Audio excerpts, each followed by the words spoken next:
Ang ating tinatanong ngayon, eh, kung bakit ipapadala ng Amerika ang kanilang mga dating empleyado sa ating bansa. Wala naman tayong kinalaman dito. Hindi ba nila tayo binigyan ng dahilan?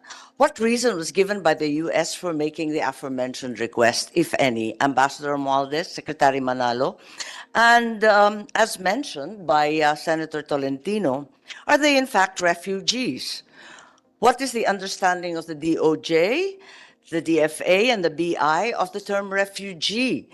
Ambassador Romualdez has explicitly stated these are not refugees. They are former Afghan employees of the U.S. government. I need clarification po. Secretary Manalo, Ambassador Romualdez, please respond and lend us light here. Secretary Teodoro is shaking his head. Would you like to both in, please? Thank you, Madam Chair, Your Honor. Technically, they're not refugees because basically they're not displaced. They're in their homeland right now. They have not applied for political asylum or any other thing. They're not on extraterritorial jurisdiction.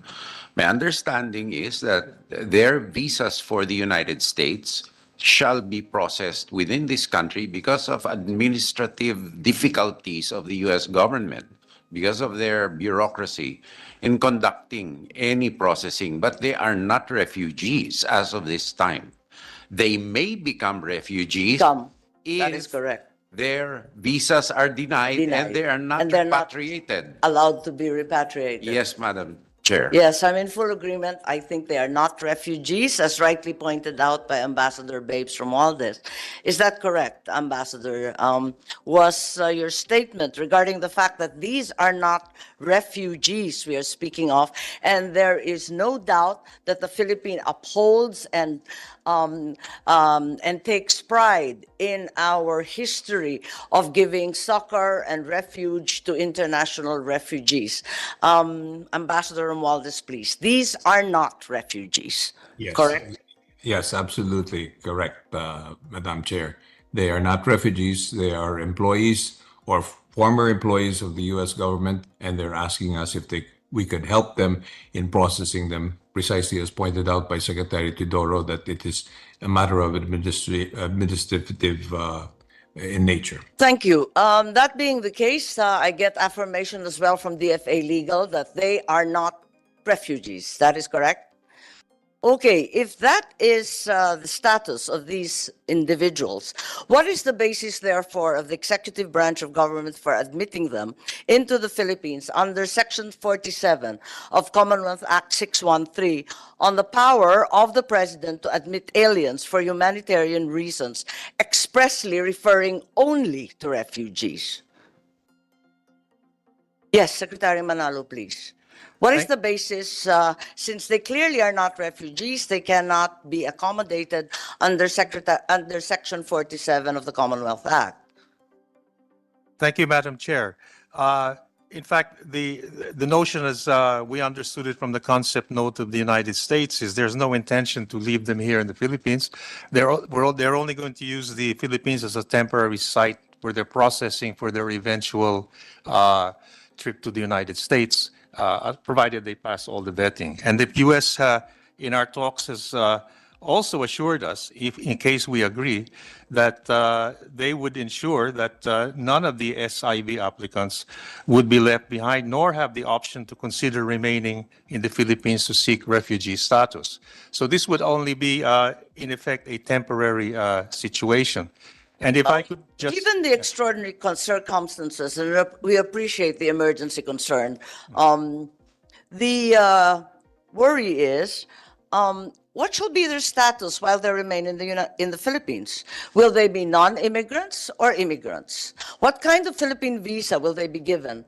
Under what treaty will their rights and obligations be governed? The problem is that the special immigrants visa has been promised in 2 weeks.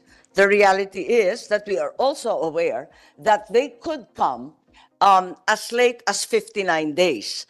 In the United States, 77,000 continue to wait for their visas for periods longer than 4 years. Tama, paano pag tumagal ang proseso nila, di tatagal din ang mga ito sa ating bansa. Dapat mag-set tayo ng limit kung ilang araw lang dapat tumagal para mapilitan ng US na iproseso ang visa nila ng mabilis. May we have clarity on their status while they remain in the Philippines? Thank you, Madam Chair.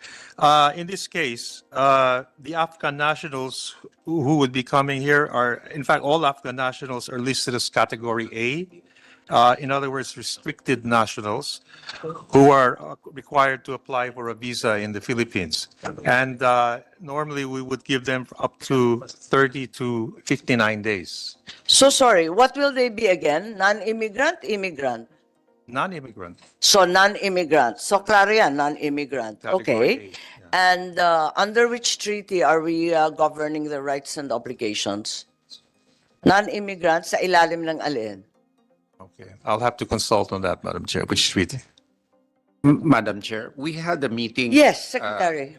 On Monday Oo. with the undersecretaries of the DOJ and Undersecretary Lazaro and Undersecretary Vasquez. Actually, the major problem here really is an immigration problem and a legal problem.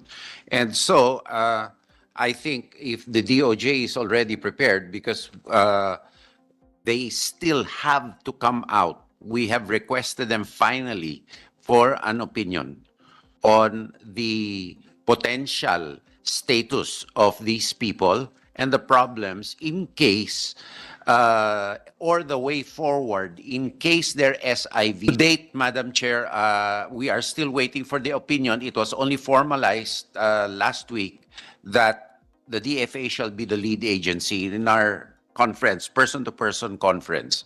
And we are very sensitive to the issues raised by the chairperson that this not being per se a humanitarian issue, it could turn into a humanitarian issue in case the obligations of the other party are not complied with. Therefore, this was raised to us by the DOJ. Thank you very much. Yes, we're very pleased, and truly the differences are glaring between refugees, non-immigrants, and immigrants insofar as regulations, restrictions, and their freedom of movement is concerned. So what would be, off the top of our heads, the status if they were non-immigrants? They would be granted freedom of mobility while they are waiting, as they are in the National Convention Center in Arlington, Virginia, as we're well aware. Or as non-immigrants, will they be confined to a single space, apparently in New Clark City? Is that the consideration? What other distinctions do you think are important? I believe that the NBI is deeply concerned with the permutations in as much as they would impact on our own public safety.